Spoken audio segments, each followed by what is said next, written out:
Good evening children. आज जो topic discuss करेंगे that is inventory turnover ratio. Ratio analysis के एक्टिविटी रेशियो में ये इंक्लूड होता है और इन्वेंट्री टर्नओवर रेशियो का मेन जो उद्देश्य है, मूल जो उद्देश्य है वो क्या है, ये डिसाइड करना कि किस एफिशिएंसी के साथ हम लोग इन्वेंट्री को यूज करने हैं प्रोडक्शन में। ठीक है, तो ये मेजर करता है, क्या मेजर करता है? The efficiency of inventory management. आप किस तरीके से अपने स्टॉक्स को, इन्वेंट्रीज को मैनेज करते हैं। ठीक है, अगर आपका इन्वेंट्री टर्नओवर रेशियो काफ़ी ज़्यादा है, हाई है, ठीक है, तो ये क्या बताता है कि आप ज़्यादा सेल जनरेट कर रहे हो। क्लियर? जितना रुपया आप इन्वेंट्री में इन्वॉल्व किए हो उसका आप ज़्यादा प्रोडक्शन करके उसको बेच रहे हो। ठीक है, लेकिन बहुत ज़्यादा अगर आपका इन्वेंट्री का वैल्यू है, एवरेज इन्वेंट्री का वैल्यू है, इसका मतलब क्या है? आपका स्टॉक आइडल पड़ा हुआ है। Clear?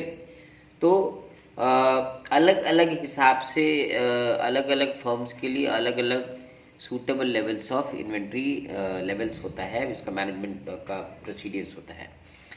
But for the time being we will discuss the formula relating to the calculation of inventory turnover. तो इन्वेंट्री टर्नओवर रेशियो क्या होता है? That is cost of revenue from operation, that is cost of goods sold divide by average inventory. Clear?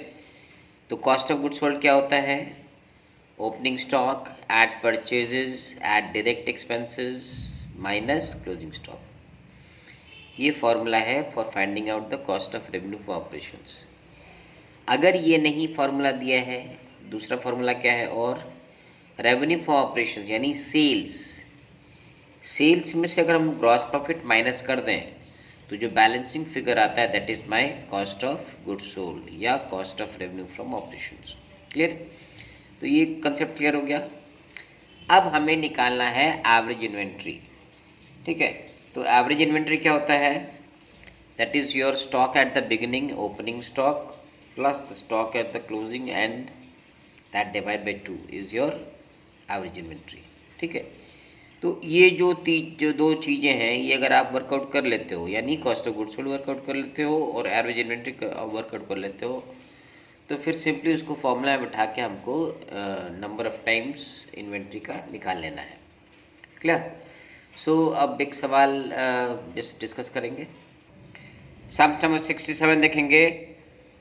Cost of revenue from operations इसमें दे रखा है 5 लाख रुपया, इसमें कोई वर्कआउट करने की जरूरत ही नहीं है। अच्छा, ये हो गया कॉस्ट ऑफ गुड्स सोल्ड हो गया, रेवेन्यू कॉस्ट ऑफ ऑपरेशंस हो गया 5 लाख। परचेज कितना दे रखा है? 5.5 लाख। ओपनिंग इन्वेंट्री कितना दे रखा है? 1 लाख रुपया। अब यहाँ से हमको निकालना है इन्वेंट्री टर्नओवर रेशियो। तो इसमें देखिए हमको कॉस्ट ऑफ गुड्स सोल्ड दे रखा है, ओपनिंग इन्वेंट्री दे रखा है, लेकिन हमको संग में तो एवरेज इन्वेंट्री चाहिए। तो एवरेज इन्वेंट्री को वर्कआउट करने के लिए we need to have the closing inventory. Clear? तो इस सवाल को हमने 2 स्टेप में करना है। First you have to work out the closing inventory और उसके बाद हम निकालेंगे इन्वेंट्री टर्नओवर रेशियो या ITR। Okay, let's see how we do the sums. अब देखेंगे कॉस्ट ऑफ गुड्स सोल्ड का फॉर्मूला क्या है? Opening stock eight purchase minus closing stock. Clear? तो इस सवाल में हमें कॉस्ट ऑफ गुड्स सोल्ड दे रखा है 5 लाख रुपया, ओपनिंग स्टॉक दिया हुआ है 1 लाख रुपया, ओके, और परचेज दे रखा है 5.5 लाख रुपया। What we don't have is the closing stock. Okay, इसको अब इंटरपोलेट कर लेंगे। ये क्लोजिंग स्टॉक इधर आएगा तो इसका साइन जो है प्लस हो जाएगा, तो ये देखो क्लोजिंग स्टॉक, ये 5 लाख इधर जाएगा तो ये माइनस हो जाएगा, है ना। बाद बाकी चीज as it is they are standing, no issues. So what is the closing inventory then? इसको जोड़ दिया तो 6.5 लाख माइनस 5 लाख यानी 1,50,000 is your closing inventory. So why did you need the closing inventory? You needed the closing inventory for working out the average inventory. Clear? तो इसकी ज़रूरत हमें क्यों है? एवरेज इन्वेंट्री फाइंड आउट करने के लिए। क्लियर? तो देखिए ITR is equal to what? Cost of goods sold by average inventory. Clear? तो कॉस्ट ऑफ गुड्स सोल्ड मेरा कितना था यहाँ पे? 5 लाख। ये देखिए कॉस्ट ऑफ गुड्स सोल्ड यहाँ 5 लाख आ गया। एवरेज इन्वेंट्री कैसे निकालेंगे? Opening stock plus closing stock divide by 2। Clear? तो ओपनिंग स्टॉक मेरा कितना था यहाँ पे? 1 लाख। तो ये देखिए 1 लाख आ गया। क्लोजिंग स्टॉक कितना निकला है? 1.5 लाख बाई 2। अब इसको यहाँ लाएंगे तो ये रिवर्स हो जाएगा। तो 1 लाख प्लस 1.5 लाख हो गया 2.5 लाख और 2 ऊपर चला जाएगा। ओके, तो इसको इक्वेट करेंगे तो ये आ जाएगा 4 टाइम्स, यानी आपका इन्वेंट्री टर्नओवर रेशियो जो है वो 4 बार है। यानी जो आपके पास स्टॉक होल्डिंग है उसका 4 गुना आपका प्रोडक्शन वैल्यू निकल के आता है। Clear? So this was the first sum relating to the inventory turnover ratio. Now next move on to the next sums. देखिए सवाल 68 देखेंगे। Calculate inventory turnover ratio from the following. Opening inventory है 29,000 रुपया, closing inventory 31,000 रुपया। ठीक है, तो इसका हमको क्या करना है इन दोनों का? इससे हमारा निकलेगा एवरेज इन्वेंट्री। क्लियर? अच्छा, इसके अलावा हमको दे रखा है सेल्स दैट इज 3,20,000 और ग्रॉस प्रॉफिट रेशियो है 25%। अंडरस्टूड? तो क्या मतलब निकला इसका कि we need to work out the average inventory from the first 2 informations and then we need to work out the cost of goods sold from the second 2 informations and then we have to put up the values in the formula for inventory turnover ratio. Okay, let's see how we do the sums. देखिए sales दिया हुआ है 3,20,000 रुपया। Sales का value है हमारा, revenue for operation is 3,20,000। Gross profit ratio कितना बोला? 25% ऑफ सेल्स। ओके, तो अब देखो यहाँ पे हमको रिड्यूस नहीं करना पड़ रहा क्योंकि सेल्स का वैल्यू दिया है, सेल्स का रेशियो दिया हुआ है। तो सिंपली ग्रॉस प्रॉफिट कब कैसे निकालेंगे हम लोग? 25/100 into 3,20,000। That means 80,000 is your cost of goods, sorry is your gross profit. ठीक है, तो we will apply the second formula that is for finding out the cost of goods sold. देखिए तो दूसरा फार्मूला क्या है cost of goods sold find out करने का? So cost of goods sold is equal to sales minus the gross profit। यहाँ पे हम जो पहला जो फार्मूला था कि opening stock eight purchase minus closing stock वो अप्लाई नहीं करें। क्यों? क्योंकि we don't have all those informations. मेरे पास इंफॉर्मेशन क्या है? मेरे पास सेल्स है और उससे रिलेटेड ग्रॉस प्रॉफिट है। तो we will apply that formula. तो सेल्स माइनस जीपी, सेल्स हमारा कितना था? 3,20,000 रुपया। जीपी कितना निकल के आया है? 25% के हिसाब से 80,000 रुपया, यानी इसको माइनस करेंगे तो 2,40,000 आएगा। This will be your cost of goods sold. So we have the first variable in our hands. Next we require is what? Average inventory. तो एवरेज इन्वेंट्री का फॉर्मूला क्या है? Opening inventory plus closing inventory divide by 2। Okay, so your opening inventory की मैंने समझ 29,000, closing entry कितना दे रखा है? 31,000 रुपये और by 2। So you add this up, 60,000 रुपये आते हैं और that divide by 2 is your average inventory that stands eight how much? 30,000। Clear? तो अब ये दोनों फिगर्स आ गए मेरे पास, अब खाली हमको ITR निकाल लेना है। तो inventory turnover ratio is what? That is cost of goods sold that divide by average inventory. Clear? तो कॉस्ट ऑफ गुड्स सोल्ड मेरा कितना निकल के आया था? 2,40,000 रुपये। 2,40,000 यहाँ पर आ गया। अच्छा, एवरेज इन्वेंट्री कितना निकला था? 30,000 रुपये। ये देखो 30,000 रुपये आ गए। Okay, so when you work it this out the answer is 8 times, यानी इन्वेंट्री का जो स्टॉक है आपका स्टॉक लेवल जो है उससे 8 गुना आपका प्रोडक्शन आ रहा है। Okay, so let's see one more sums. Now see sums number 69. Calculate inventory turnover ratio from the following information. Revenue from operations हमको सेल्स दे रखा है कितना? 11,25,000 रुपया। ग्रॉस प्रॉफिट दिया 25% ऑफ कॉस्ट। तो चिल्ड्रन इसके पहले वाले सवाल में जो सवाल अभी जस्ट किए हैं उसमें क्या था, ग्रॉस प्रॉफिट केवल दिया था।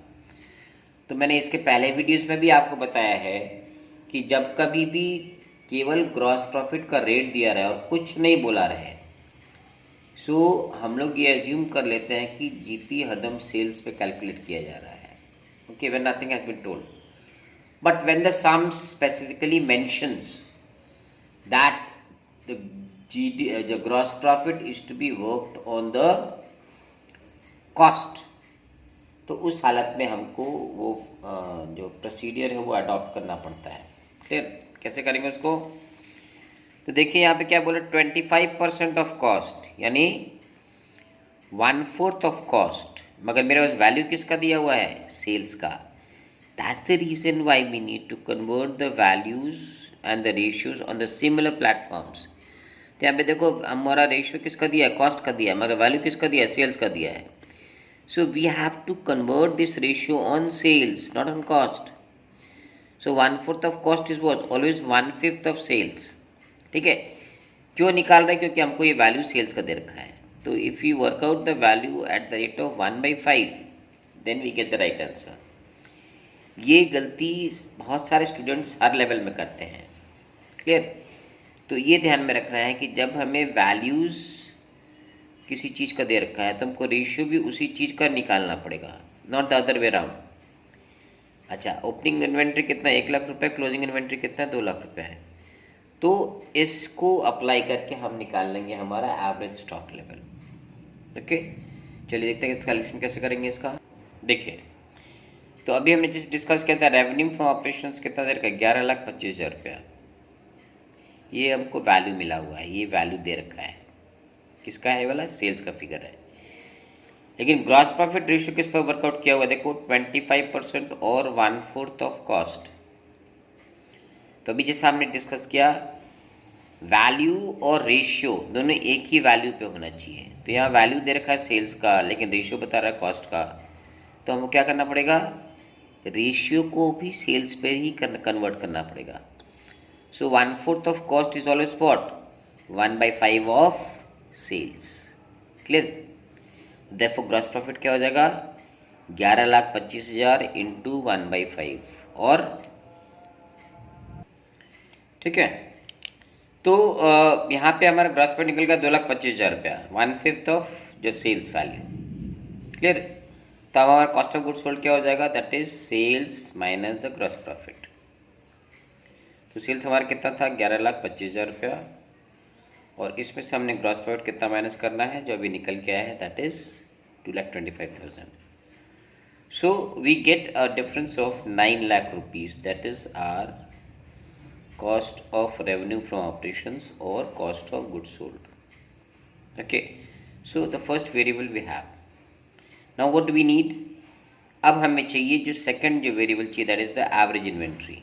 So how do you work that? Average inventory is equal to what? Opening inventory plus closing inventory divided by 2. Okay. तो ओपनिंग इन्वेंट्री हमें कितना दे रखा है, 1 लाख रुपया, और क्लोजिंग इन्वेंट्री कितना दे रखा है, 2 लाख रुपया। तो 1 lakh plus 2 lakh divide by 2, so that is 3 lakh divided by 2, or 1,50,000 is your average inventory. Okay. So now we have 3 lakh as our cost of goods sold and 1,50,000 as our 9 lakh as cost of goods sold and 1,50,000 as our average inventory। तो अब इसको हमको formula में put up कर देना है। So your average inventory ratio, average turnover ratio is what, inventory turnover ratio is cost of goods sold by average inventory. Okay, so your cost of goods sold was how much, 9 lakh rupees, average inventory was 1,50,000. So your inventory turnover ratio is 6 times. Okay, so next we'll go to the next sums। चलिए सवाल देखेंगे हम लोग। From the following information calculate inventory turnover ratio. Revenue for operation दे रखा है 16 लाख रुपया। ठीक है, हमें क्या चाहिए, हमें चाहिए cost of revenue for operations. Average inventory दे रखा है 2,20,000 रुपया।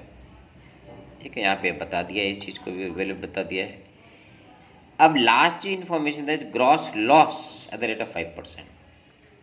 फिर तो इस बात को समझना है कि हम लोग जब कभी भी कॉस्ट ऑफ गुड्स सोल्ड निकालते हैं, so what formula we apply, purchase plus opening stock minus closing stock. लेकिन वो तो है नहीं, यहाँ पे हमारे पास क्या है, सेल्स है और ग्रॉस लॉस है। तो दूसरा वाला फॉर्मूला क्या था, sales minus gross profit. But one thing you need to remember is, gross profit जब भी होता है मतलब क्या है, सेल कॉस्ट से ज़्यादा तभी प्रॉफिट होगा, और जब कभी भी लॉस हो रहा है तो इसका मतलब क्या है कि आपका कॉस्ट जो है वो सेल से ज़्यादा है। क्लियर। तो अब चूंकि यहाँ पे जो सिचुएशन है वो अलग है, टोटली डिफरेंट है, तो we have to meet out the opposite nature treatment. ठीक है, तो यहाँ पे कॉस्ट ऑफ गुड्स सोल्ड निकालने के लिए क्या करना पड़ेगा, रेवेन्यू फ्रॉम ऑपरेशन से हमको ग्रॉस लॉस को ऐड करना पड़ेगा, not less. Clear. So let's see how we do the sums. देखिए, रेवेन्यू फॉर ऑपरेशन हमको दे रखा है यहाँ पे 16 लाख रुपया। क्लियर, यानी सेल्स आपका है 16 लाख रुपया। ग्रॉस लॉस रेशियो कितना, 5%। ओके, तो ग्रॉस लॉस कितना निकलेगा हमारा, 5% ऑफ 16 लाख। ओके, तो 5% ऑफ 16 लाख निकालेंगे तो वो आ जाएगा मेरा 80,000 रुपया। सो 80,000 जो है वो आपका ग्रॉस लॉस है। मैंने क्या बताया था कि जिस तरीके से कॉस्ट ऑफ गुड्स सोल्ड निकालने के लिए हम लोग ग्रॉस प्रॉफिट को लेस करते हैं, क्योंकि यहाँ पे ग्रॉस लॉस दे रखा है तो यहाँ पे हम लोग ग्रॉस लॉस को ऐड करेंगे। क्लियर, तभी जाके हमारा कॉस्ट ऑफ गुड्स सोल्ड निकल के आएगा। तो कॉस्ट ऑफ गुड्स सोल्ड बराबर क्या हो गया, sales plus gross loss. Clear, तो ये हो गया हमारा 16 लाख रुपये सेल्स का है, ग्रॉस लॉस दे रखा है 80,000, यानी टोटल मेरा कॉस्ट ऑफ गुड्स सोल्ड कितना है, 16,80,000 रुपया। ठीक है, एक वेरिएबल हमारे पास आ गया। दूसरा वेरिएबल ऑलरेडी हमको दे रखा है एवरेज इन्वेंट्री। एवरेज इन्वेंट्री हमको दे रखा है 2,20,000। ठीक है, so we don't need to work out the average inventory, क्योंकि हमको दोनों चीज़ मिल गया है। अब सिंपली क्या करना है, हमें सिंपली इसको फॉर्मूला में पुटअप कर देना है। ठीक है, तो इन्वेंट्री टर्नओवर रेशियो का फॉर्मूला क्या है, देखिए यहाँ पे, कॉस्ट ऑफ गुड्स सोल्ड और cost of revenue from operations that divide by average inventory. Clear. तो कॉस्ट ऑफ गुड्स सोल्ड कितना है, 16,80,000 रुपये निकल के आया है। ठीक है, क्योंकि हमारा ग्रॉस लॉस हुआ था तो इसलिए हमने इसमें लॉस ऐड कर दिया है। और ये हमको पता है कि लॉस कब होता है, जब आपका कॉस्ट सेल से ज़्यादा होता है। तो 16,80,000 कॉस्ट ऑफ गुड्स सोल्ड आ गया, और एवरेज इन्वेंट्री कितना है, 2,20,000 रुपया है। इसको जब अपने इक्वेट करेंगे तो आंसर कितना आएगा, 7.64 times. Clear. So children, this is how you do the sums relating to inventory turnover ratio. Okay, so the next video will be uploaded the next day, and the topic will be how to find the opening and closing inventories when other informations are given. other information में क्या है, हमको यहाँ पे inventory turnover ratio दे देगा, मान low cost of goods sold के बारे में सब कुछ बता देगा, और वहाँ से हमको मिस आउट कर जाएगा ओपनिंग और closing inventory. So we have to work out the opening and closing inventory according to the information given. तो जैसे हम लोग अभी किए थे, trade payables, opening trade payables, opening trade receivables निकाले थे, on similar lines we have to work it out here. Okay, till then if you have any comments, problems, queries, you can write in the comment box.